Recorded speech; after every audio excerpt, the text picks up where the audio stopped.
এখন একটা সম্ভাবনার অঙ্ক করব, যেটা 49তম বিসিএসে আসছে।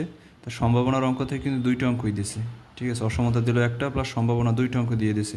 আচ্ছা কি, যে একটি থলিতে 3টি সবুজ এবং 2টি লাল বল আছে, অপর একটি থলিতে 2টি সবুজ ও 5টি লাল বল আছে, টোটাল 2টা থলি, বল লাল আর সবুজ। নিরপেক্ষভাবে প্রত্যেক থলি থেকে একটি করে বল তোলা হলো, 2টি বলের মধ্যে অন্তত একটি সবুজ বল হওয়ার সম্ভাবনা কত? আমার চাইছে 2টির দিয়ে আমি বল উঠাবো, সবুজ বল হওয়ার সম্ভাবনা।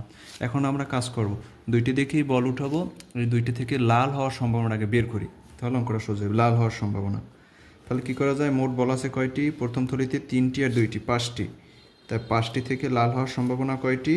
2টি। এবং আছে, এবং থাকলে কি হয়? গুণ হয়। আবার পরে আছে দ্বিতীয় থলিতে 2টি আর 5টি, 7টি টোটাল। আর লাল হওয়ার সম্ভাবনা আছে কয়টি? 5টি। তাহলে 5 5 কাটা 2/7, এইটা কী হওয়ার সম্ভাবনা? লাল হওয়ার সম্ভাবনা। লাল হওয়ার সম্ভাবনা। এখন সবুজ হওয়ার সম্ভাবনা কত?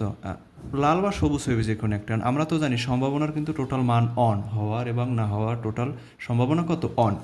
তাহলে লাল হওয়ার সম্ভাবনা এইটা, তাহলে সবুজ হওয়ার সম্ভাবনা কত?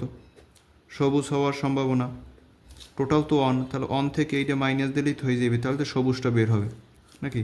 তাহলে অন থেকে নিচে মনে মনে অন আছে, 1 আর 7-এর লসাগু 7, 1 7-এর মধ্যে 7 বার 7 1 7, 7 7-এর মধ্যে 1 বার 2 1 2, উপরে থাকে 5, নিচে থাকে 7, এইটা হলো সবুজ হওয়ার সম্ভাবনা, ঠিক আছে।